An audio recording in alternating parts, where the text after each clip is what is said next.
تو جب دروازہ کھلا تو ہاتھ خالی، ان دونوں کے ہاتھوں میں کوئی چیز بھی نہیں تھی، دونوں کے ہاتھ بالکل خالی تھے۔ وہ آئے، کھانا شانا کھایا، بیٹھے اور کھانا کھا کے نکلنے لگے، تو پھر اس نے کہا اپنی بیوی سے کہ رسول اللہ نے فرمایا تھا کہ نکلتے ہوئے بھی تو نے دیکھنا ہے۔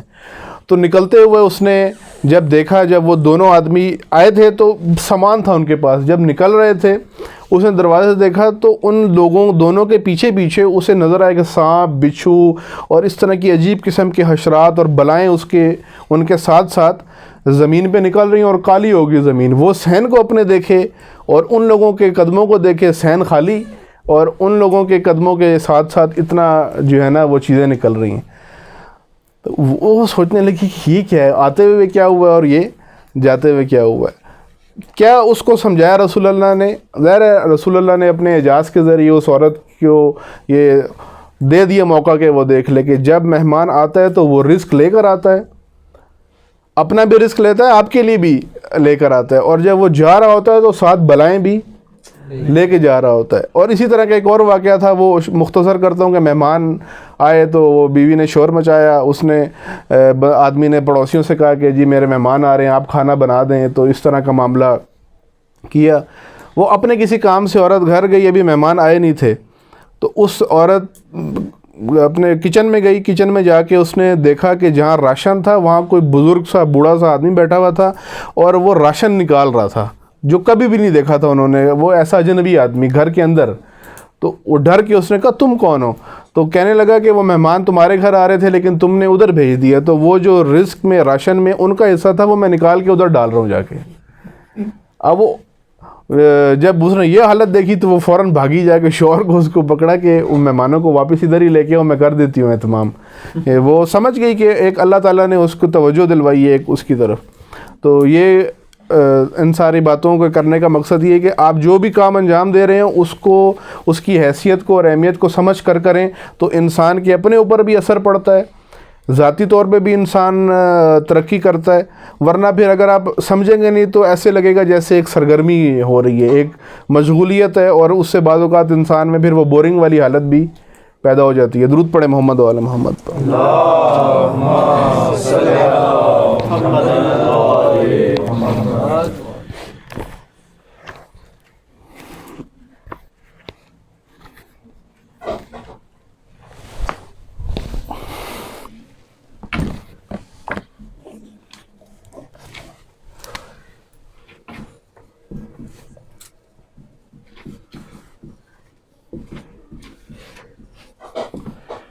میں نے آپ کے سامنے جو شروع میں سورہ پڑھی ہے، سورہ احزاب کی آیت نمبر 72، جس میں انسان کی اصلی ذمہ داری کی بات ہو رہی ہے۔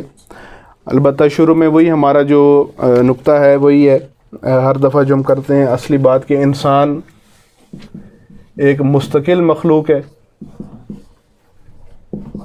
جس کو اللہ تعالیٰ نے اپنے ارادے سے پیدا کیا ہے، کسی دوسری مخلوق یا کسی دوسری نوع کی ترقی یافتہ شکل نہیں ہے۔ پچھلی دفعہ جو ہم بات کر رہے تھے وہ کلفت کے بارے میں تھی، تکلیف، کلفت، کہ کلفت ان کاموں کو کہتے ہیں جو با مشقت ہوں اور با زحمت کام ہوں۔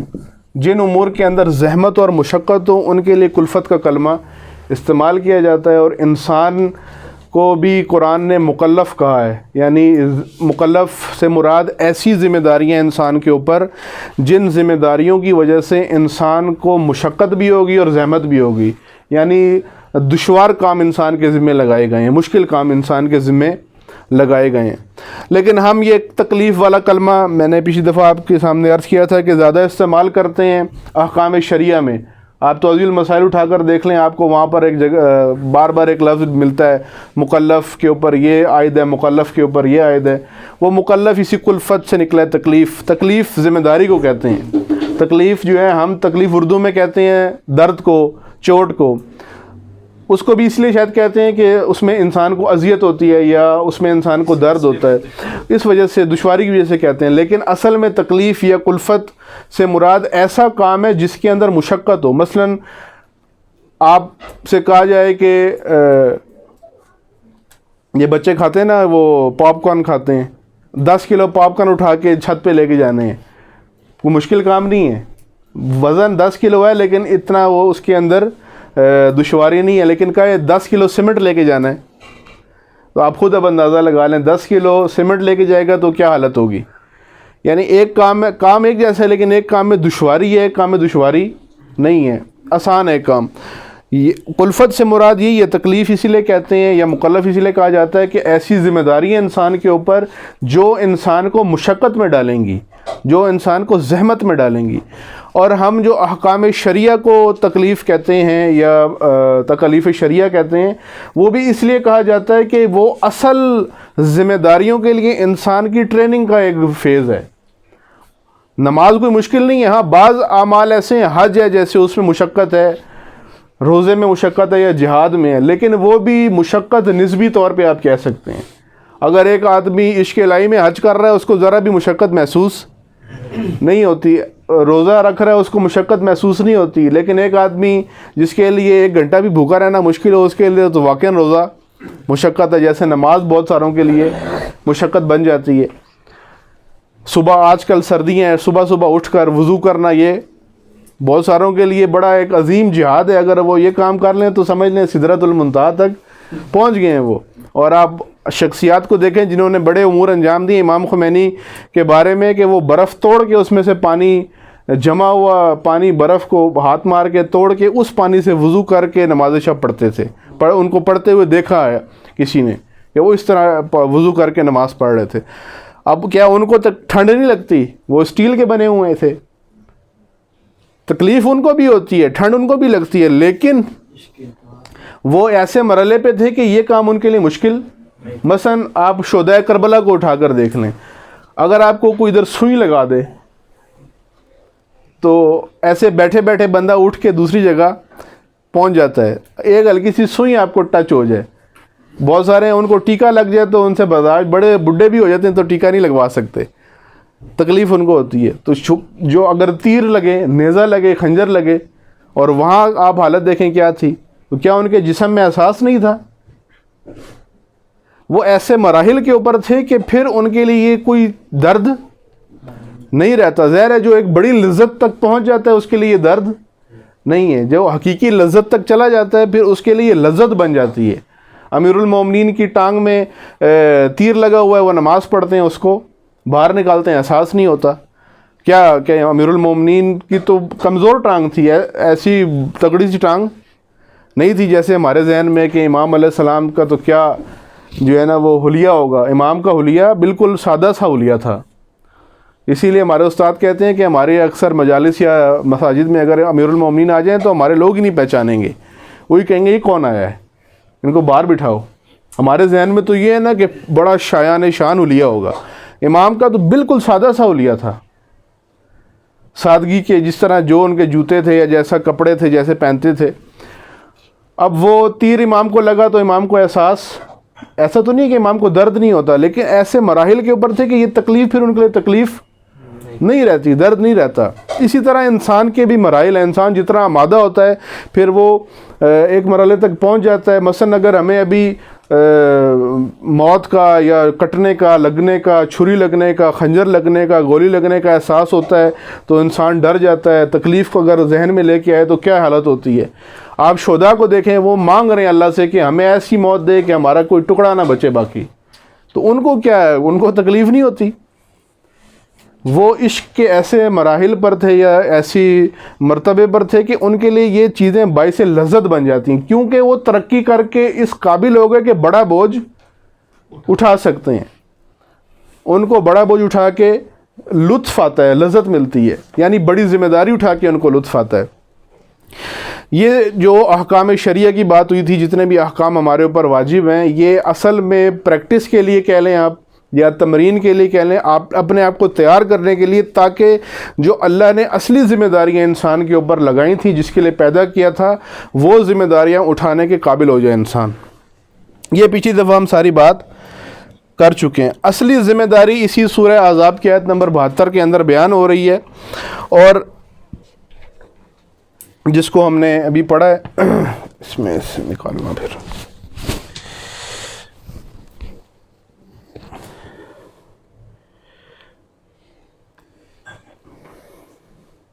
جو انسان کے اوپر ذمہ داری ہے اس کو مسئولیت کہا جاتا ہے، مسئولیت، یا قرآن کی نظر سے رسالت کہا جاتا ہے، رسالت الہی۔ ہم رسالت ہمارے ذہن میں صرف رسول کے لیے کہ جو اللہ کی وحی لے کر، اللہ کا پیغام لے کر آتا ہے وہ رسول ہے۔ جو انسان کے اوپر ذمہ داریاں اللہ کی طرف سے عائد ہوئے ہیں ان کو بھی رسالت کہا جاتا ہے۔ آپ سب اللہ کی طرف سے رسول ہیں۔ وہ ایک اصطلاح، خاص اصطلاح ہے جو ہم عقائد میں پڑھتے ہیں، وہ اصطلاح جو ہے علم کلام والی خاص ہے۔ اس معنی میں صرف 313 رسول ہیں، اس معنی میں سارے انبیاء بھی رسول نہیں ہیں۔ 1,24,000 انبیاء میں سے 313 رسول ہیں، اولو العزم انبیاء ہیں اس میں سے، پھر نبی ہیں سارے، یعنی یہ عہدے ہیں، یہ اللہ کی طرف سے عہدے ہیں جو ہر نبی کو مختلف عہدے ملے تھے۔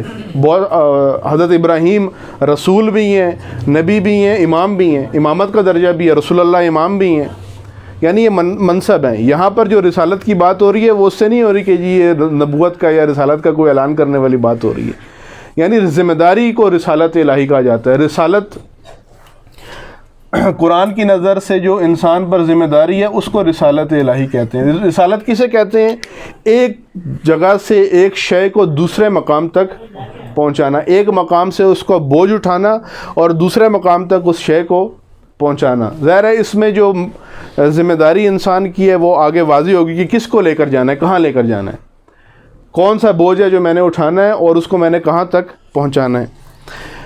اس کو قرآن کے اندر ہم مسئولیت بھی عام الفاظ میں اپنے مسئولیت بھی کہتے ہیں۔ مسئولیت وہی ذمہ داری ہے، ذمہ داری اردو ہے، مسئولیت عربی فارسی میں مسئولیت کا جو ہے وہ کلمہ استعمال ہوتا ہے۔ یہ جو سورہ احزاب کی آیت نمبر 72 ہے، اس کے اندر اسی مسئولیت کی بات ہو رہی ہے کہ انسان کے اوپر یہ مسئولیت ڈالی گئی ہے اور انسان کا آگے سے کیا رویہ ہے اس مسئولیت کے حوالے سے۔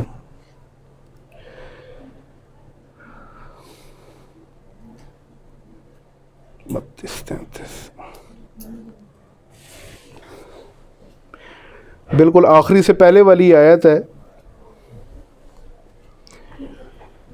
بسم اللہ الرحمن الرحیم، انا عرضنا الامانۃ علی السماوات والارض والجبال فابینا ان یحملناها واشفقنا منها وحملها الانسان انه کان ظلوما جہولا۔ اللہ تعالیٰ یہ فرما رہا ہے کہ ہم نے ذمہ داری اور امانت دی اور امانت ڈالی کس کے اوپر؟ آسمانوں پر، زمینوں پر، پہاڑوں کے اوپر، لیکن سب نے امانت سے انکار کر دیا کہ ہم یہ امانت نہیں اٹھا سکتے، لیکن انسان نے امانت اٹھا لی۔ اور بے شک انسان کیا ظلوم اور جہول ہے، انسان کیا ظلوم اور جہول۔ یہ ظلوم نکلا ہے ظالم سے اور جہول نکلا ہے جاہل سے۔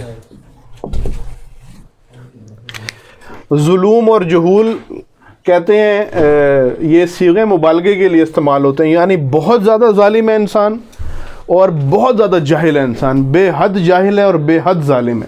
اب آپ پہلا سوال جو میرے ذہن میں آیا تھا، ہو سکتا ہے آپ کے ذہن میں بھی آیا ہو کہ امانت بھی خود دی ہے اور جاہل بھی خود کہہ دی ہے کہ امانت دے کے پھر کا یہ جاہل بھی ہے اور ظالم بھی ہے۔ اس لیے نہیں کہا گیا کہ امانت دے دی تو یہ ظالم اور جاہل، اس لیے کہا گیا کہ اتنی بڑی امانت اس نے اٹھائی ہے جس کا سب نے انکار کیا، لیکن جو اس کا رویہ اس امانت کے بارے میں وہ ظالم اور جاہل والا ہے، یعنی نہ اس امانت کا یہ حق ادا کرتا ہے، نہ اس کی حیثیت کو یہ سمجھتا ہے، بلکہ نظر انداز کرتا ہے۔ پر ظاہر ہے انسان جب معرفت حاصل کرے گا تو اس وقت اس کو ظلم اور جہول، وہ ظاہر جو جتنی معرفت رکھتا ہوگا اگر وہ اس سے بے اعتنائی کرے گا تو اتنا ظالم اور جاہل بن جائے گا۔ ایک آدمی ہے اس کی عقل ہی نہیں ہے، وہ پاگل ہے، وہ دیوانہ ہے، اس کو پتہ ہی نہیں ہے امانت کا، یا اس تک یہ امانت پہنچی نہیں ہے، تو ظاہر ہے اللہ اس کو تو ظالم اور جاہل نہیں کہہ رہا، لیکن ایک ہوش و حواس رکھتا ہے، ایک صلاحیت رکھتا ہے، ایک بالغ ہے، بلوغت رکھتا ہے، عقل رکھتا ہے، اختیار رکھتا ہے، اپنا ارادہ رکھتا ہے، اس کے باوجود نہ معرفت حاصل کرتا ہے، اور معرفت حاصل کرنے کے بعد اس کی پرواہ نہیں کرتا یا توجہ نہیں دیتا، تو اس کو اللہ نے ظلم اور جہول کہا ہے۔ یہ ظلم اور جہول پہ ہم بات نہیں کر رہے، ہم جو اس میں بات کر رہے ہیں وہ یہ کہ اللہ تعالیٰ اس میں کیا کر رہا ہے، اِنَّا عَرَضْنَا الْأَمَانَةَ، ہم نے امانت دی، لیکن امانت کو سب نے انکار کر دیا، صرف انسان نے قبول کیا۔ وہ کون سی امانت ہے؟ وہ امانت اسی کے اوپر ہم نے بات کرنی ہے۔ وہ پہلے میں وہ امانت آپ کے سامنے بیان کر چکا ہوں. وہ امانت کیا ہے؟ وہ امانت یہ ہے کہ انسان نے خود بننا ہے. پہاڑوں کے سامنے اللہ نے امانت رکھی، زمینوں کے سامنے، آسمانوں کے سامنے بڑی وجود کا اللہ نے ذکر کیا ہے، بڑے موجودات کا اللہ نے ذکر کیا، طاقتور موجودات کا. تاکہ اب ان کے سامنے امانت رکھی، انہوں نے منع کر دیا. کیا منع کر دیا؟ کہ ہم نے خود نہیں بننا، جیسا تو نے بنانا ہے ویسے ہی ہمیں بنا دے، ہم نے خود یہ کام نہیں کرنا. اب آپ دیکھیں پہاڑ میں ترقی ہو سکتی ہے؟ پہاڑ میں مزید کوئی ترقی کا کوئی گنجائش موجود ہے؟ پہاڑ کو جیسے اللہ نے بنا دیے اس سے زیادہ اس کے اندر کوئی گنجائش موجود نہیں ہے. آسمانوں کو، زمین کو، اس پورے نظام ہستی کو اللہ نے جیسا خلق کر دی ہے، یہ مزید ترقی نہیں کر سکتے. یہ جس حالت میں ان کو اللہ نے بنایا، فرشتے بھی ایسے ہی ہیں. فرشتے بھی مزید ترقی، ایسا نہیں کہ فرشتہ ترقی کر کے انسان بن جائے گا. فرشتے کی بھی جو حد ہے اللہ تعالیٰ نے اس کو ایسا بنا دیا کہ وہ ترقی نہیں کر سکتا، اس میں کمال کی گنجائش نہیں ہے. اللہ تعالیٰ نے اس کو بہترین حالت میں بنا کے خلق کر دیا، لیکن انسان کو صلاحیت دی ہے کہ وہ اپنے آپ کو کسی بھی لیول تک لے کے جا سکتا ہے، کسی بھی درجے تک لے کے. میں نے پہلے بھی مثالیں آپ کے سامنے دی تھی کہ کیا حضرت ابو ذر جب پیدا ہوئے تھے تب بھی یہی ابو ذر تھے جن کو ہم مانتے ہیں، یا یہ شہادت کے وقت ابو ذر تھے؟ جس ابو ذر کو ہم مانتے ہیں وہ ابو ذر کب جا کے بنے؟ جب شہادت تک پہنچے تب اس مرتبے کے اوپر. یا جناب مالک اشتر جب وہ ولادت دنیا میں آئے تھے، تشریف لائے تھے، کیا اسی وقت یہ مالک اشتر تھا جس کے جنازے پہ امیر المومنین روئے؟ یا یہ ترقی کرتے کرتے اس درجے تک پہنچے کہ وہ مطلوبہ انسان بن گئے ائمہ کے، کہ امام ان کے جنازے پہ روئے؟ یعنی انسان کو اللہ نے خلق کیا ہے اور اس کو وسائل دے دیے اور یہ کہہ دیا کہ اب تو نے اپنے آپ کو خود انسانیت بھرنی ہے اپنے اندر. جیسے سیرورت آپ نے پڑھا کہ انسان نے روزانہ انسان تر ہوتے جانا ہے، انسانیت میں اپنے اضافہ کرنا ہے. وہ آپ کی مرضی ہے، مثبت بھریں یا منفی بھریں. منفی بھریں گے اس کے نتائج اللہ نے بتا دیے ہیں، ادھر بھی ملیں گے ادھر بھی ملیں گے. یہ نہیں ہے کہ نتائج ادھر ملیں گے ادھر کچھ نہیں ملے گا. منفی کے بھی نتائج ادھر ہی ملنا شروع ہو جائیں گے، اور مثبت کے بھی نتائج اپنے ہیں وہ ادھر بھی ملیں گے اور ادھر بھی ملیں گے. وہ آپ کے اوپر اختیار ہے. یہ امانت اللہ تعالیٰ نے انسان کے اوپر ڈالی. اگر ہم موٹی موٹی بات کریں کہ انسان نے خود اپنے آپ کو، اپنی شخصیت کو خود بنانا ہے، اپنے آپ کو خود انسان بنانا ہے، یعنی اپنی حقیقت خود حاصل کرنی ہے. مثلا یہ جب کرکٹ ٹیمیں ہوتی ہیں، ان کی آپ مثال لے لیں. یہ جب کسی اکیڈمی یا کیمپ میں جاتی ہیں، یا کسی جوان کا انتخاب یہ کرتا ہے کوچ یا سلیکٹر، تو آپ تو اس کو کرکٹر کہنا شروع کر دیتے ہیں، بالر یا بیٹسمین کہنا شروع کر دیتے ہیں، یا وہ ادارے والے بھی سے کہنا شروع کر دیتے ہیں کہ یہ کیا جی بالر ہے، یہ بیٹسمین ہے، جو بھی ہے، یا فٹ بال ہے، جو بھی کھیل ہے اس میں جس کا جو کردار ہے. لیکن وہ اس کو بھی پتہ ہوتا ہے، اور اس کے کوچ اور ارد گرد جتنے لوگ ہوتے ہیں کہ ابھی یہ کرکٹر بنا نہیں ہے، اب اس نے اپنی کرکٹ خود بھرنی ہے اپنے اندر، یعنی اس نے اپنی صلاحیت میں خود اضافہ کرنا ہے. اب وہ جا کے شور ڈال دے جی میرا انتخاب ہو گیا، میں تو کرکٹر بن گیا ہوں. کس کی ہمت ہے جو مجھے کرکٹر نہ کہے؟ مثلا یہ بات جب استاد محترم نے جب یہ موضوع چھیڑا پاکستان میں، یہ 2012 کی گفتگو ہے، یہ جو پاکستان میں آ کر کی ہے، جو ہم 2020 میں پڑھ رہے ہیں. اس وقت بہت ساروں نے کہا لو جی انہوں نے تو آ کے انسان کی خلقت کے اوپر ہی مٹی ڈالنا شروع کر دی، انہوں نے تو اس پہ اعتراض شروع کر دیا. یہ جہلانہ روش ہے. اگر آپ ایک مخالفت آپ کی بے شک ہوگی، آپ اسی بات پہ شکر گزار ہوں ایک آدمی کی کہ وہ موضوعات قرآنی جو پچھلے کئی 100 سال سے اس سرزمین پر بیان نہیں ہوئے، اگر وہ کوئی بیان کر رہا ہے تو آپ جا کے اپنے مطلب کے لیے کسی دشمن دین سے علاج کروا لیتے ہو، اس سے پڑھ لیتے ہو. لیکن ایک آدمی دین کے اندر ایسے قرآنی موضوعات کھول رہا ہے، اس میں آپ کو ظاہر ہے یہ بغض حسد بھی ہوتا ہے، اس میں جہالت بھی ہوتی ہے. اس وقت بہت سارے لوگوں نے کہا جی یہ کیا بات ہوئی، ہم انسان بن کے نہیں آئے. تو یہ اس ڈاکٹر کی بھی، جس کا MBBS میں داخلہ ہو گیا، جی میرا داخلہ ہو گیا، میں ڈاکٹر بن گیا ہوں، میں علاج کروں گا. اس کو ٹیچر ڈانٹتے ہیں، اس پہ دباؤ ڈالتے ہیں، یا اس کو سکھاتے ہیں، اور جو بھی ان کا ماحول ہوتا ہے کوئی برا مناتا ہے، کیونکہ اسے پتہ ہے کہ میرا انتخاب ہو گیا لیکن ابھی میں ڈاکٹر بنا، میں نے اپنے آپ کو ڈاکٹر خود بنانا ہے. ڈاکٹر میں نے اپنے آپ کو خود بنانا ہے، کوئی مجھے پکڑ کے ڈاکٹر بنائے گا نہیں. ہاں وسائل ہیں، استاد ہے، یونیورسٹی ہے، کالج ہے، کتابیں ہیں، ڈاکٹر میں نے خود بننا ہے. انسان کیوں شور مچاتا ہے؟ انسان کو اللہ تعالیٰ نے انسان کے ٹریک پہ لا کے ڈال دیا. بھی کہ اپنی انسانیت کو خود پورا کرو. یہ استاد ہیں, یہ وسائل ہیں, یہ کتابیں ہیں. ان کتابوں اور ان استادوں کی رہنمائی میں تم نے اپنی انسانیت کو خود پورا کرنا ہے. جیسے وہ ڈاکٹر ہے, کرکٹر, وہ تو شور نہیں مچاتے. انسان کیوں شور مچاتا ہے؟ قبول کرے, ٹھیک ہے, میں بھی انسان پورا نہیں بنا, میں اپنے آپ کو انسان بناؤں گا. یہ ذمہ داری آپ کہہ لیں کہ موٹی موٹی انسان کی یہ بنتی ہے. اب پچھلے دنوں یہیں پر کسی درس میں بات ہوئی تھی کہ انسان صرف اپنا ہی ذمہ دار ہے یا اپنے علاوہ بھی کسی چیز کا ذمہ دار ہے, کوئی اور بھی رسالت اس کے اوپر ہے یا نہیں ہے, ذمہ داری ہے یا نہیں ہے. تو وہ اس کا جواب بھی یہ ہو جائے گا اور ہمارا یہ موضوع بھی ہے. انسان کی جو مسئولیتیں ہیں یا انسان کی جو رسالت ہے اس کے 4 میدان ہیں, 4 شعبے ہیں. 4 شعبوں میں انسان ذمہ دار ہے اللہ کی طرف سے. قرآن یہ کہہ رہا ہے, قرآن کی جو انسان شناسی ہے اس کی نظر سے انسان 4 میدان میں ذمہ دار ہے. انسان کی مسئولیت کے میدان کہہ لیں آپ یا شعبے کہہ لیں. ایک انسان کی ذمہ داری کس کے بارے میں؟ خالق کے بارے میں. ایک انسان کی ذمہ داری ہے اپنے بارے میں.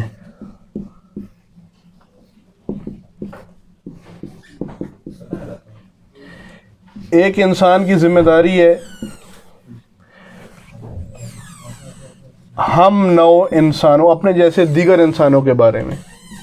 ایک انسان کی ذمہ داری ہے نظام ہستی.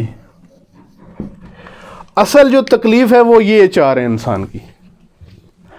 اصل جو انسان کی مکلفیت ہے وہ ان 4 میدانوں کے اندر ہے, ان 4 شعبوں میں. اصل جو انسان کو جو مکلف کہا گیا ہے, آیت نمبر 285 ہم نے سورہ بقرہ کی 286 پڑھی, جس میں کہا کہ انسان کو اللہ تعالیٰ کوئی ذمہ داری نہیں دیتا مگر اس کی وسعت کے مطابق. اگر کوئی یہ کہنا اتنا لمبا, ہماری بول چال جو عام بن چکی ہے, اتنی بڑی کھپ یہ کون کرتا ہے, اتنا کام ہم کیسے کر سکتے ہیں؟ یہ بہت سارے اس طرح کے لوگ آپ کو ملیں گے.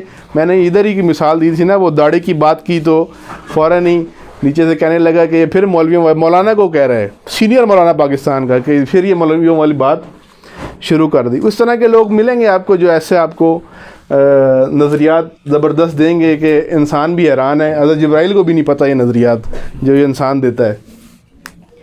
آپ اسی سے اندازہ لگائیں کہ اگر یہ ذمہ داری ہم پر ڈالی گئی ہے تو اس کا مطلب ہے اتنی وسعت ہے ہمارے اندر. جب خود اللہ کہہ رہا ہے کہ میں انسان کو اس کی وسعت سے بڑھ کر ذمہ داری نہیں دیتا, تو اس کا مطلب ہے اگر اتنی بڑی ذمہ داری ڈالی ہے تو میرے اندر اتنی طاقت ہے کہ میں یہ کر سکتا ہوں.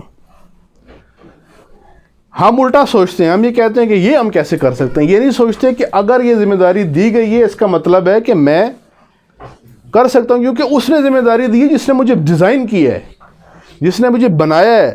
اس کو زیادہ پتہ ہے کہ میں کیا کر سکتا ہوں یا مجھے زیادہ پتہ ہے کہ میں کیا کر سکتا ہوں. ظاہر خالق کو پتہ ہے کہ یہ کیا کر سکتا ہے, اس کے اندر کیا گوہر ہے, اس کے اندر کیا جوہر موجود ہے, کیا صلاحیت موجود ہے, یہ کر سکتا ہے. البتہ وہ جو آیت ہے اس کے بارے میں بعض علماء کی یہ بھی رائے ہے کہ وہ یہ کہتے ہیں کہ ذمہ داری ڈالی اس لیے جاتی ہے کہ انسان کی وسعت میں اضافہ ہو. یہ نہیں ہوتا کہ آپ کی ذمہ داری کا ایک لیول ہے, مثلا علی بھائی ہیں, ان کو کہا علی بھائی آپ 10 لیول تک ذمہ داری اٹھا سکتے ہیں, اللہ ان کو مرتے دم تک جو ہے نا وہ 10 لیول کی ہی ذمہ داری دے گا, اس سے زیادہ ذمہ داری نہیں دے گا. فکس نہیں ہے لیول, بلکہ ذمہ داری ڈالی جاتی ہے تاکہ آپ کی صلاحیت میں وسعت میں اضافہ ہو جائے. آپ دیکھ لیں جو جم جاتے ہیں جوان, یہ جو پہلے دن ویٹ اٹھاتے ہیں یہ سال بعد بھی وہی ویٹ اٹھا رہے ہوتے ہیں. یہ جتنا ویٹ اٹھا رہے ہوتے ہیں اتنی ان کی صلاحیت بڑھتی ہے, اتنا زیادہ ویٹ اٹھانے کی طاقت ان میں پیدا ہو جاتی ہے. طالب علم میں پہلے دن جو کتاب پڑھتا ہے 10 سال بعد اس کے اندر کتنی صلاحیت بڑھ جاتی ہے. وہ سوچے کہ یہ میں نے پڑھا تھا, اس ٹائم سوچتا ہے یہ مجھے مشکل لگتی تھی. ابھی آپ جس کتاب کو دیکھنا نہیں چاہتے, آپ کو ایک کتاب وہ زمانے میں عذاب لگتی تھی کہ یہ میں پاس کیسے کروں گا, اور ابھی آپ کو وہ کتاب ایسے جیسے انگلیوں کے اوپر آپ اس کو حل کر سکتے ہیں. کیا صلاحیت انسان کی بڑھ جاتی ہے. یہ وہ ذمہ داری والی آیت کی بات ہو رہی ہے. یہ 4 ذمہ داریاں انسان کے کھاتے میں ڈالی گئی ہیں. انسان اپنے خالق کے بارے میں ذمہ دار ہے. پہلی ذمہ داری اس کی مسئولیت اللہ کے بارے میں. دوسری ذمہ داری انسان کی خود اپنے بارے میں، اپنی ذات کے بارے میں. تیسری ذمہ داری انسان کی اپنے ہم نو دیگر انسانوں کے بارے میں.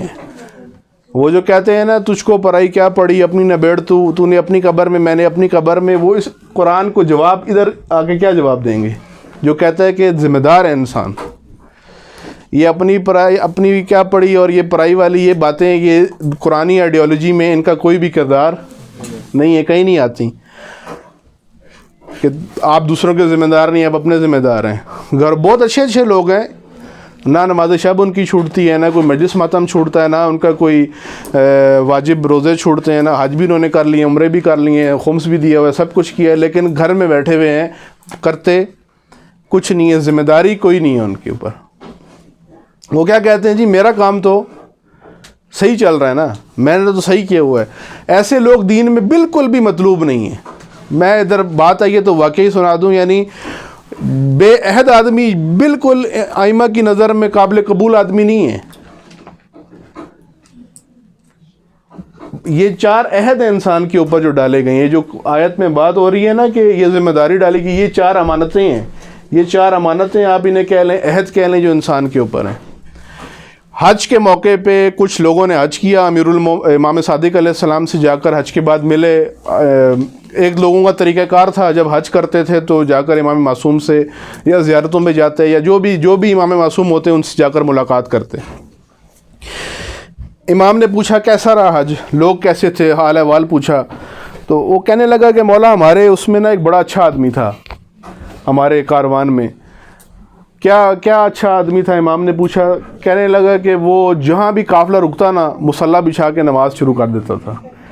دعاؤں میں، عبادات میں، ہر وقت وہ ایسے مشغول رہتا، اور ہم بڑے اس سے جو ہے نا خوش ہوتے تھے کہ ہمارے کاروان میں ایک ایسا اللہ لوگ آدمی. ہمیں بھی ایسی لوگ پسند ہیں، عبادت گزار، جو مسجد میں 6 گھنٹے تسبیح لے کے پکڑ کے بیٹھا رہے. ہم کہتے ہیں یہ اسی سے دعا کرانی جا کے. جو کوئی کام کر رہا ہوگا اس کی کیا دعا قبول ہوگی، اس کے تو اپنی دعا نہیں قبول ہوتی ہوگی، ہمارے لیے کیا یہ کرے گا. علماء میں بھی ایسی کھاتا ہے. آپ بھی اس مولوی کے پاس جا کے دعا کراتے ہیں جو مولوی آپ کو مصلی پہ بیٹھا ہوا نظر آئے، جس کی تسبیح ہر وقت چل رہی ہو. اگر کوئی مولوی آپ کو میدان میں نظر آئے تو آپ کی اس سے دعا کرانی چاہیے نہیں کرانی چاہیے، ذہن میں شک شبہ پیدا ہو جاتا ہے. پتہ نہیں اس کی دعا اپنی بھی ہوتی ہوگی، قبول نہیں ہوتی ہوگی. یہ تو کبھی ادھر لگا ہوتا ہے، کبھی اس کے مظلومین کے، کبھی وہ مظلوم، کبھی کس کے پیچھے لگا ہوتا ہے، کبھی کسی طاغوت کے پیچھے لگا ہوتا ہے. اس کا کیا ہوگا؟ امام نے اس سے پوچھا کہ اس کے کام کون کرتا تھا؟ وہ کہنے لگا مولا اس کو کیا ضرورت ہے کاموں کی، ہم جو تھے اس کے کاموں کے لیے ہم اس کا جانور بھی پکڑتے، بند کرتے، اسے کھلاتے، اس کے لیے کھانا بھی پکاتے، سب کچھ ہم کرتے. امام نے فرمایا بدترین آدمی تمہارے کاروان کا یہی تھا جو اپنی ذمہ داری نہیں اٹھاتا نا. دین میں اس کی کوئی ویلیو نہیں ہے. دین میں قیمت آپ کی لگتی ہے آپ کے اوپر جو ذمہ داری پڑی ہوئی ہے اس سے، یعنی جو ذمہ داری آپ نے لی ہوئی ہے. آپ کی مثلا آپ 1 سال پورا ہو گیا، شہید قاسم سلیمانی کی برسی بس پہنچ گئی ہے.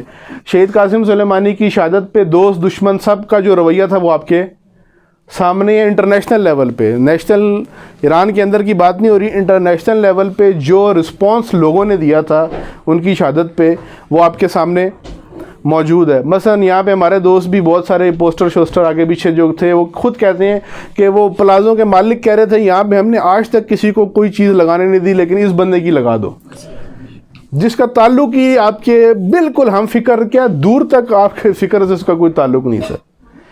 ایک آدمی اتنا قیمتی کیسے ہو سکتا ہے؟ یہ سوچنے والی بات ہے نا. یہ سارا کون کر رہا تھا؟ یہ اللہ کر رہا تھا نا سارا.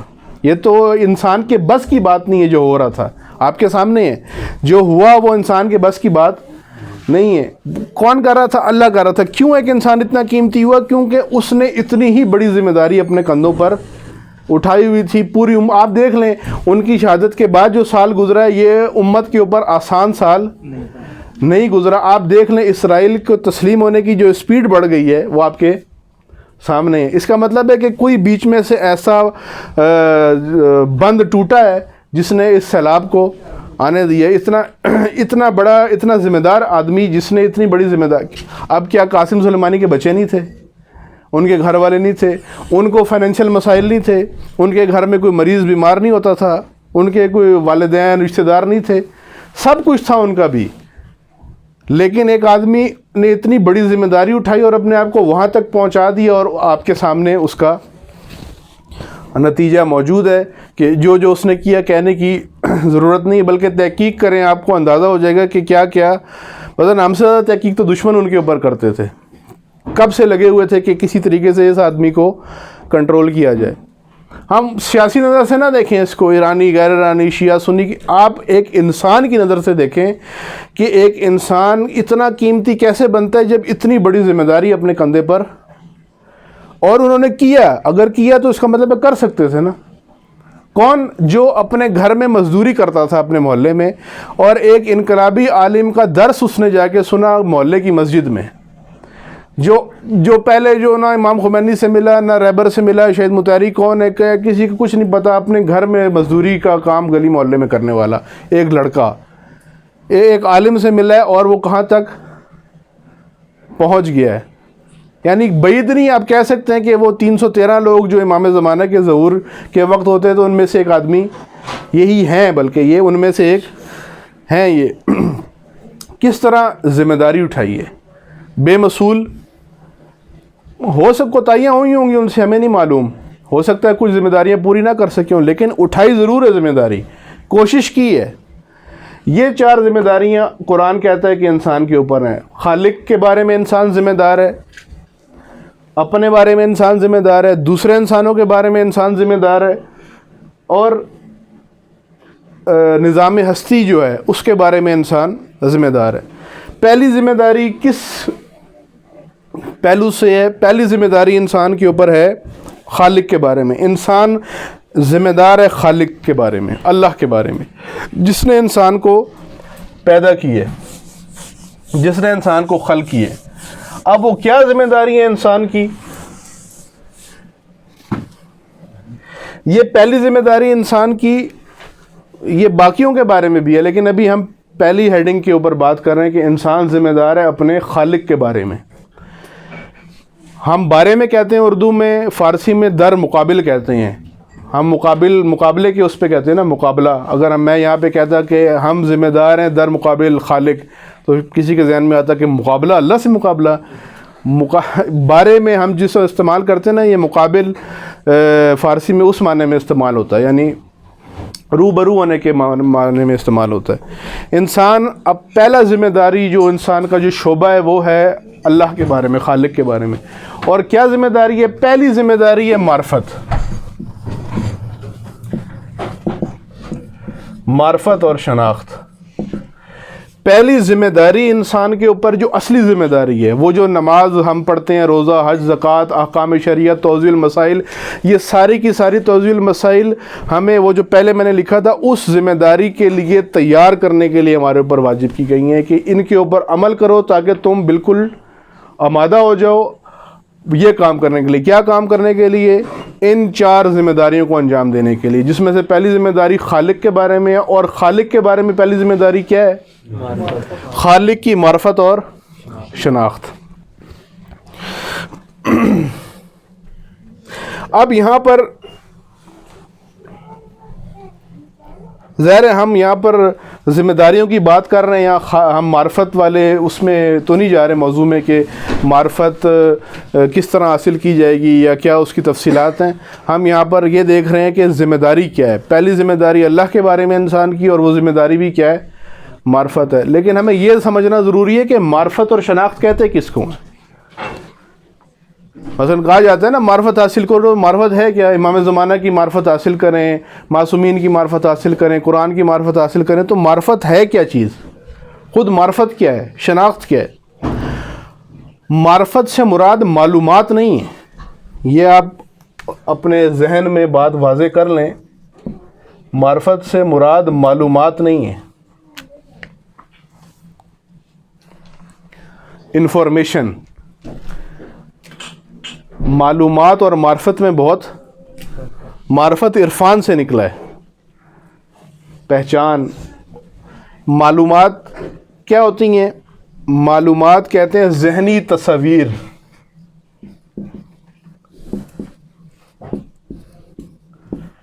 ذہنی تصاویر، ذہنی تصویریں.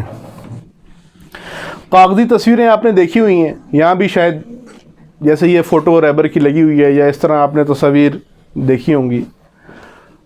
کاغذ پہ ہم تصویر بناتے ہیں نا، وہ تصویر کیا ہوتی ہے؟ حقیقت ہوتی ہے؟ حقیقت تو نہیں ہوتی، حقیقت کی شبیہ ہوتی ہے. حقیقت کی شبیہ ہوتی ہے، یعنی حقیقت جیسا ہوتا ہے، وہ حقیقت خود نہیں ہوتا. کیا ہوتا ہے وہ جو تصویر ہوتی ہے؟ وہ کیا ہوتا ہے اصل میں؟ یہ پینٹنگ ڈیزائننگ والے دو زیادہ بہتر بتا سکتے ہیں. رنگوں کی یا خط کی لائنوں کی ایسی ترکیب جن کے جڑنے سے کسی کا عکس آ جاتا ہے، یعنی اس طریقے سے رنگوں کو ڈالا جاتا ہے کہ ان رنگوں کے جڑنے سے کسی کا چہرہ بن جاتا ہے یا کوئی منظر بن جاتا ہے. اس کو تصویر کہتے ہیں.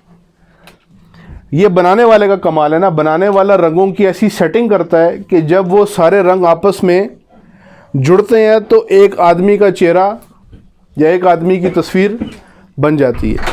کاغذ کے اوپر تصویر ہوتی ہے. میں یہ مثال کاغذ کی تصویر کی اس لیے دے رہا ہوں کہ وہ حقیقت ایک تصویر ہے، یہ زہیر بھائی کی، اور ایک زہیر بھائی خود ہیں. آپ کی تصویر، ان کی تصویر اور یہ خود، یہ ایک ہی بات ہے. جہاں پہ ان کو خود جانا ہے وہاں تصویر بھیج دیں کہ جی میری تصویر لے جاؤ انٹرویو کے لیے. وہ کیا کہے گا؟ وہ خود کدھر ہے؟ یہ تصویر کا ہم نے کیا کرنا ہے؟ تصویر حقیقت نہیں ہے. جس طرح کاغذ کے اوپر تصویریں بنتی ہیں، اسی طرح ہمارے ذہن میں بھی تصویریں. ظاہر ہے کاغذ کی تصویر بھی ذہن سے نکلتی ہے. کسی کی تصویر آپ ذہن میں اپنے فٹ کرتے ہیں تو پھر وہاں سے آپ وہ تصویر کاغذ کے اوپر منتقل کرتے ہیں. جن کے پاس صلاحیت یا فن ہوتا ہے پینٹنگ کا، خطاطی یا مصوری کا. جس طرح انسان کے ذہن میں تصویر بنتی ہے، اسی طرح جس طرح انسان کاغذ پہ تصویر بناتا ہے، اسی طرح انسان ذہن میں بھی تصویر بناتا ہے. اور معلومات انہی ذہنی تصاویر کو کہتے ہیں. معرفت معلومات نہیں ہے. معرفت کیا ہے؟ معلومات. مثلا اللہ کی معرفت ہم کہیں جی اللہ ایک ہے، وہ لا مکان ہے، اور وہ اول و آخر ہے. یعنی اس طرح کی ہم 10 12 15 20 40 100 جو بھی چیزیں یاد کر لیں، یہ معلومات کہلائیں گی، یہ معرفت نہیں ہے. شناختی کارڈ کے اوپر کیا لکھا ہوا ہوتا ہے؟ آپ کی معلومات لکھی ہوئی ہوتی ہیں، پرسنل انفارمیشن لکھی ہوئی ہوتی ہے. شناختی کارڈ والی معلومات اگر میرے ذہن میں آپ کی ہیں تو یہ نہیں ہے کہ مثلا آئمہ کے بارے میں ہمارے ذہن میں کیا ہے؟ شناختی کارڈ والی معلومات. امام کہاں ولادت ہوئی، کہاں شہادت ہوئی، والد کون تھے، والدہ کون تھیں، کس علاقے میں زندگی بسر کی، یہ باتیں ہمارے ذہن میں. یہ معرفت نہیں ہے امام کی، یہ معلومات ہیں امام کے بارے میں. معلومات وہی ذہنی تصاویر. ذہن کے اندر کیا ہوتی ہے؟ تصویر بنی ہوئی ہوتی ہے، وہ حقیقت نہیں ہوتی. امام محمد باقر علیہ السلام نے جو ہے وہ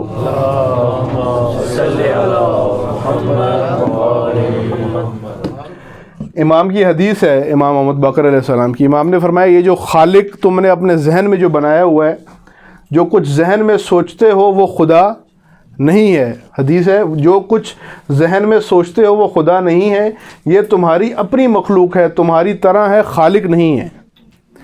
یہ جو تمہارے ذہن میں جو موجود ہے، جس کو تم نے اللہ سمجھا ہوا ہے، یہ اللہ نہیں ہے، یہ تمہارا اپنی مخلوق ہے. یہ تصویر تم نے بنائی ہوئی ہے، یہ تمہاری اپنی مخلوق ہے، یہ اللہ نہیں ہے. جس کو ہم شبیہ کہتے ہیں یا تمثال کہتے ہیں، یہ جو ذہن میں ہمارے کسی کا جو تصویر بنتی ہے، اس کو شبیہ بھی کہتے ہیں اور تمثال بھی کہتے ہیں. تمثال وہی مثل سے نکلا ہے، تمثال مثال. یہ حقیقت نہیں ہے. حقیقت کی تصویر ہے، حقیقت کی شبیہ، معلومات ان تصاویر کو کہتے ہیں. اگر ہم غور کریں تو ابھی تک ہم معلومات کے ساتھ زندگی گزار رہے ہیں، اور ہم نے معلومات کے اوپر جو ہے وہ اطمینان کیا ہوا ہے کہ بس یہی خدا ہے. جو ہم نے خدا جس کو سمجھا ہوا ہے، جس کو ہم امام سمجھ رہے ہیں، یا جن کے اوپر ہم سمجھتے ہیں کہ ہمیں معرفت حاصل ہو گئی ہے، وہ اصل میں معرفت ہمیں حاصل نہیں ہے، بلکہ وہی ذہنی تصویر ہم نے ایک بنائی ہے، ایک کریکٹر ہم نے بنایا ہے امام کے فرمان کے مطابق، اس کریکٹر کی خصوصیات ہیں اور وہ اس کی شبیہ ہمارے ذہن میں موجود ہے، جبکہ امام کیا فرماتے ہیں، روایات کیا کہتی ہے، قرآن کیا کہتا ہے، اللہ کی کوئی شبیہ نہیں ہے۔ اب یہ سوال پیدا ہوتا ہے کہ اگر یہ ذہن میں جو پکچر ہیں، یہ اگر معلومات ہیں اور یہ معرفت نہیں ہے، تو پھر معرفت کسے کہتے ہیں؟ پھر معرفت ہم کہاں سے لائیں؟ معرفت کا مطلب کیا ہے؟ معرفت کا مطلب ذہن میں تصویریں کھینچ کے کسی کی رکھ لینا نہیں ہے۔ معرفت کا مطلب حقیقت کے ساتھ رابطہ پیدا کرنا ہے، جس کی معرفت آپ حاصل کر رہے ہیں۔ معرفت اور شناخت کا مطلب رابطہ با حقیقت ہے۔ حقیقت کیا چیز ہے؟ جو موجود ہے، تصویر وہ جو ذہن میں ہم نے بنائی ہوئی ہے۔ حقیقت سے جب انسان کا رابطہ پیدا ہو جائے تو اس رابطے کو کہتے ہیں کہ یہ انسان اس کی معرفت رکھتا ہے۔ جب حقیقت سے انسان کا رابطہ پیدا ہو جاتا ہے تو پھر اس رابطے کو معرفت کہا جاتا ہے، کیونکہ تعلق ہے ان کا آپس میں۔ آپ جو تصویر بناتے ہیں کاغذ کے اوپر، کیا اس میں حیات ہوتی ہے؟ احساسات، رجحانات، اس کا کوئی باطن ظاہر ہوتا ہے؟ کچھ بھی نہیں ہوتا، صرف لکیریں کھینچی ہوئی ہیں یا رنگ ڈالے ہوئے ہیں آپ نے۔ وہ شبیہ ہے، مثال ہے، تصویر ہے، کاغذ ہے، وہ حقیقت نہیں ہے۔ وہ تصویر چاہے کاغذ کے اوپر ہو، چاہے موبائل کے اندر ہو، چاہے لیپ ٹاپ میں بنائی ہو، چاہے آپ نے کسی کینوس پہ بنائی ہے، چاہے آپ نے کسی دیوار پہ بنائی ہے، چاہے آپ نے اپنے ذہن میں بنائی ہے، ان میں سے کوئی بھی حقیقت نہیں ہے۔ اور یہ تصویر بنا لینا معرفت بھی نہیں ہے۔ معرفت کیا ہے؟ کہ جس کی آپ تصویریں بنا رہے تھے اس حقیقت سے آپ کا کنیکشن جڑ جائے، اس حقیقت سے آپ کا تعلق۔ میں آپ کو آپ کے گھروں کی مثال دیتا ہوں۔ کیا آپ کے ذہن میں صرف آپ کی والدہ کی تصاویر موجود ہیں؟ جو شادی شدہ ہیں ان کی کیا اپنی خانمان کی صرف تصاویر موجود ہیں آپ کے ذہن میں؟ یا جو با اولاد ہیں، کیا آپ کے اپنے اولاد کی صرف تصاویر آپ کے ذہن میں موجود ہیں؟ یا ان کے ساتھ آپ کا رابطہ ہے؟ رابطہ یہ والا فزیکل رابطہ نہیں میں کہہ رہا کہ آپ جا کے بچے کے سر پہ ہاتھ لگا دیں، میں نے تیری معرفت حاصل کر لی۔ اماں کے سر پہ جا کے ہاتھ رکھے، ماں جی میں نے آپ کی معرفت حاصل کر لی۔ آپ کو ان کی معرفت ہے۔ کس طرح معرفت ہے؟ آپ کا ان سے رابطہ ہے۔ کیا مطلب رابطے کا؟ کہ آپ کا جو رجحانات ہیں، آپ کا جو نظام ہے اندرونی طور پہ، آپ کا جو نفس ہے وہ ان کے ساتھ جڑا ہوا ہے۔ آپ ان کی بہت ساری ضرورتوں کو بغیر کہے بھی سمجھتے ہیں نا، بہت سارے آپ ان کے مزاج کو سمجھتے ہیں، وہ کب غصہ کرتے ہیں آپ اس کو سمجھتے ہیں، کب وہ خوش ہیں آپ اس کو سمجھتے ہیں۔ یعنی ان کے اندر بہت ساری کیفیات، جو چاہے میں انسان کی مثال دے رہا ہوں، یہ اللہ کے بارے میں نہیں ہے، لیکن یہ رابطہ سمجھانے کے لیے میں بات کر رہا ہوں کہ آپ کا رابطہ ہے جس کے ساتھ، جس حقیقت سے بھی آپ کا ماں سے، بیگم سے، باپ سے، بھائی سے، اولاد سے، جس سے بھی رابطہ ہے آپ کا، جس حقیقت سے بھی رابطہ ہے آپ کا، اس سے تعلق ہے۔ اور اس تعلق کا مطلب کیا ہے؟ کہ آپ کے رجحانات بھی اس سے ملتے ہیں، آپ کے میلانات، یعنی انسان جھکاؤ، میلانات مطلب جھکاؤ، اٹریکشنز بھی آپ کی ان کے ساتھ ملتی ہیں۔ آپ کا جو نظام حیات ہے وہ ان کے ساتھ جڑا ہوا ہے، آپ کی زندگی ان کے ساتھ جڑی ہوئی ہے۔ لیکن یہاں پر آپ بہت سارے یہاں بیٹھے ہوئے ہیں جو ایک دوسرے کو صرف جانتے ہیں معلومات کی حد تک۔ آپ کو ایک دوسرے کے ساتھ رابطہ، آپ کا یہ فون والا رابطہ نہیں، حقیقی رابطے کی میں بات کر رہا ہوں۔ آپ یہاں پہ جو دو لوگ ہیں جو آپس میں ویسے سلام دعا رکھتے ہیں، جسے ہم کہتے ہیں نا سلام دعا ہے، آپ میں ایک دوسرے کے رجحانات یا ایک دوسرے کے احساسات، ایک دوسرے کے ظاہر و باطن کے ساتھ جو ایک رابطہ ہے وہ آپ کا موجود نہیں ہے۔ اب ممکن ہے یہاں پر بیٹھا ہوا ایک آدمی ہے، اس کو سخت پیاس لگ رہی ہو لیکن آپ کو اندازہ نہیں ہے، لیکن یہیں پر آپ کا بچہ بیٹھا ہوا ہوتا، اگر دور ہی آپ سے بیٹھا ہوا ہوتا، آپ کا بیٹا بیٹی کوئی بیٹھا ہوتا، والد والدہ، کوئی بزرگ گھر کا کوئی رشتہ دار کوئی ایسا بیٹھا ہوتا، آپ دور سے دیکھ کے کہتے ہیں آپ کو لگتا ہے کوئی چیز چاہیے ان کو، ہوتا ہے نا ایسے، آپ پوچھتے بھی کیا ہوا، کوئی خیریت ہے، پیاس لگی ہے، بھوک لگی ہے، واش روم جانا ہے، کوئی دوائی کھانی ہے، کوئی چیز کوئی آپ کو ضرورت ہے، کہ آپ کو کیسے پتہ لگا؟ ماتھے پہ ان کی کوئی سلائڈ چلی ہے کہ مجھے یہ چیز درکار ہے۔ کیا آپ کا تعلق ہے ان کے ساتھ؟ تعلق نے آپ کو بتا دیا کہ اس کو کوئی ضرورت. آپ دیکھیں یہ تو تعلق تو آمنے سامنے والی بات ہے نا. ماں تو دوسرے ملک سے فون کر کے پوچھ لیتی ہے کہ بیٹا تیری طبیعت ٹھیک نہیں لگ رہی مجھے. اس کے پاس کون سا ایکس رے مشین ہے یا کون سا ٹیلیسکوپ چلایا ہوا ہے جس نے ایکس رے وہ نکال کے اور بھیج دیا کہ بچے کی طبیعت. تعلق ہے. ماں کا تعلق اولاد کے ساتھ ہوتا ہے. اس کو پتہ چل جاتا ہے کہ یہ ابھی حالت اس کی ٹھیک نہیں ہے. آواز سے پہچان لیں گی. آواز نہ بھی ہو, بغیر آواز کے بھی پتہ چل جاتا ہے ان کو. اندر گھر کے اندر آپ آئے ہیں, کوئی آپ کا باہر جھگڑا ہوا ہے, آپ چھپانے کی کوشش کر رہے ہیں, ماں کو پتہ چل جاتا ہے, پوچھ لیتی ہیں. یا اپنی اولاد کے ساتھ آپ اگر اس طرح آپ اندازہ آپ کو ہو جاتا ہے. کیوں؟ وہ تعلق کی وجہ سے. میں تعلق سمجھا رہا ہوں, یعنی ان کی صرف تصویریں آپ کے ذہن میں نہیں ہیں. بیٹے کی, بیٹی کی, ماں کی, بہن بھائی کی تصویر آپ کے ذہن میں فیڈ نہیں ہوئی, بلکہ آپ کا حقیقت سے تعلق ہے, رابطہ ہے, آپ کے اندر ایک کنیکشن بن چکا ہے. معرفت اسی کو کہتے ہیں. معرفت کے حقیقت سے انسان کا رابطہ جڑ جائے. اس کی حیات, اس کا نظام, اس کے رجحانات, اس کے میلانات, اس کے احساسات, یہ سارے کے سارے ان کا تعلق کس کے ساتھ جڑ جائے؟ حقیقت کے ساتھ.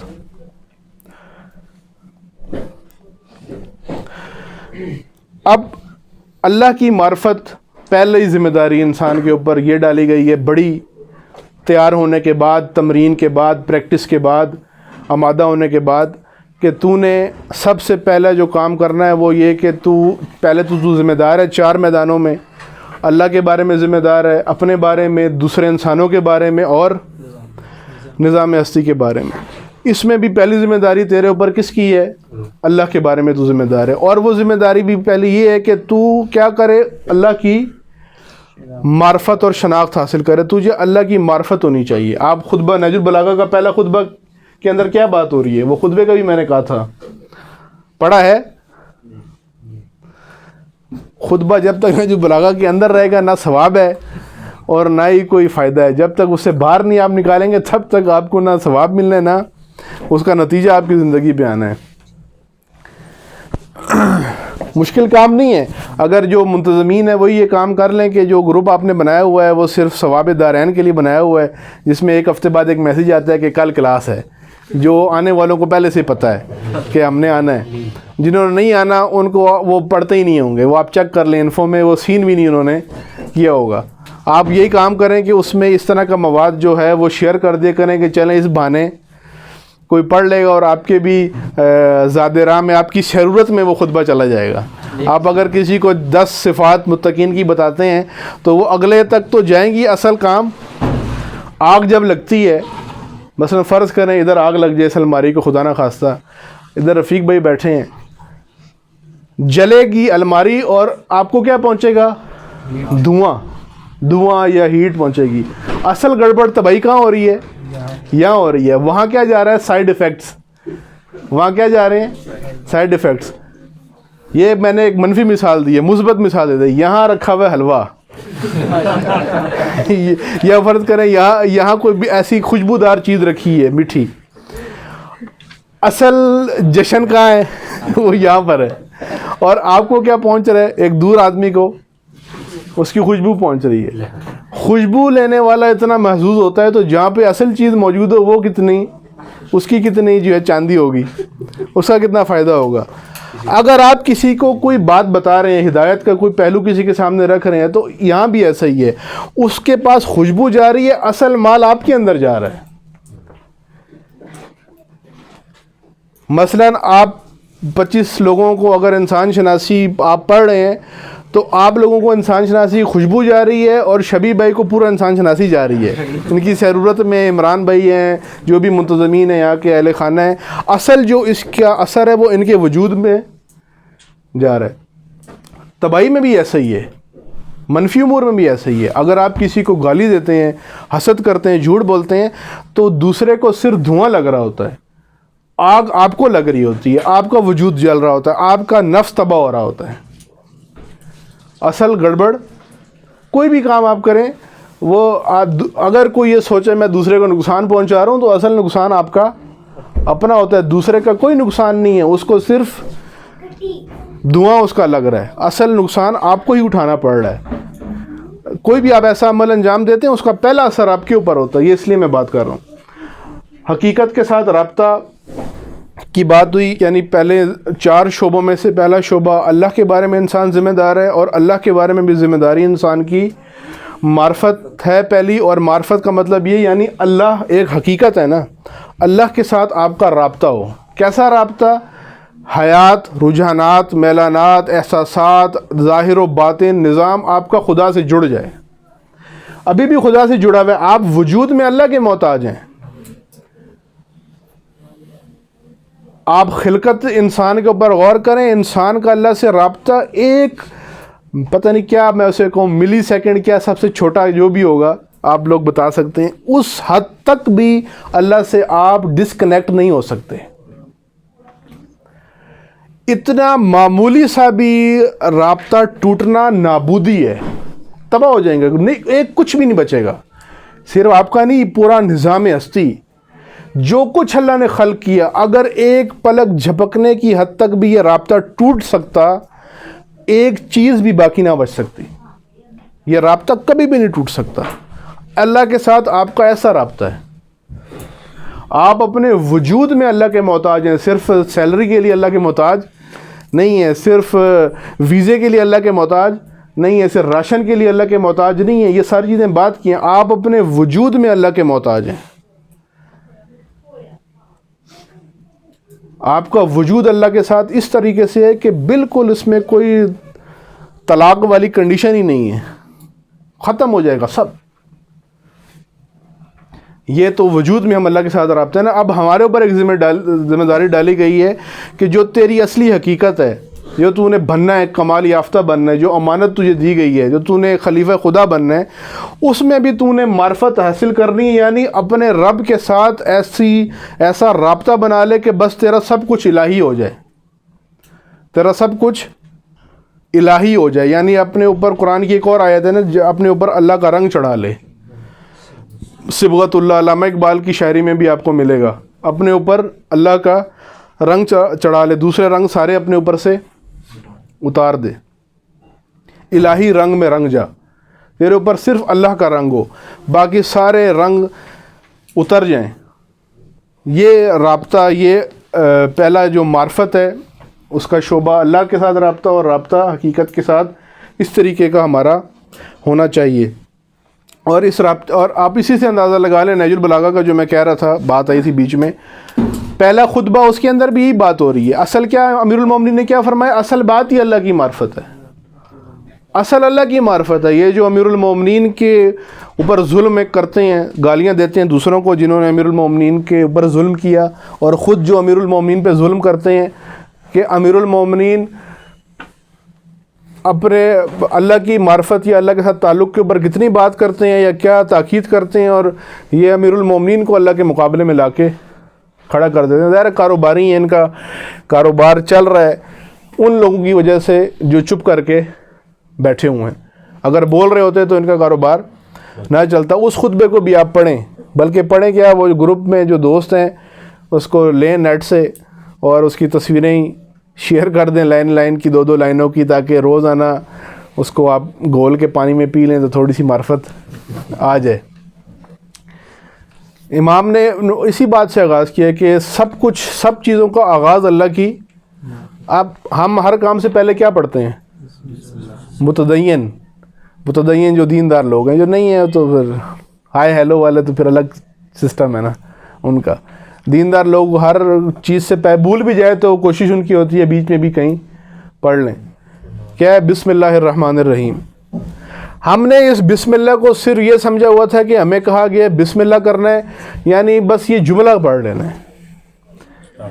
یہ آیت کا صرف یہ مطلب نہیں تھا کہ بسم اللہ کا مطلب یہ جو بھی کام کو، موٹر سائیکل پہ بیٹھو، اترو، کھاؤ پیو، نہاؤ، سو، جو بھی کرو بسم اللہ پڑھنا ہے۔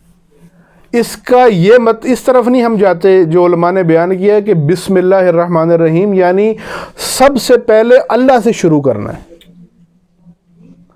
ہم نے یہ سمجھا ہوا ہے ہر کام اپنا کرنا ہے، بس شروع میں بسم اللہ اور آخر میں الحمدللہ۔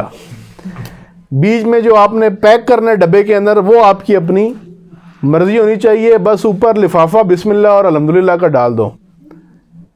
بسم اللہ کا مطلب یہ نہیں ہے کہ بس یہ ایک ادب ہے کہ آپ جو بھی عمل انجام دیں شروع کریں اس کلمے سے، لیکن اس کے اوپر غور کریں. بسم اللہ کا مطلب یہ کہ تمام امور سے پہلے اللہ سے شروع کرو، یعنی پہلے تم اللہ کی معرفت حاصل کرو پھر باقی جگہ پر پہنچو.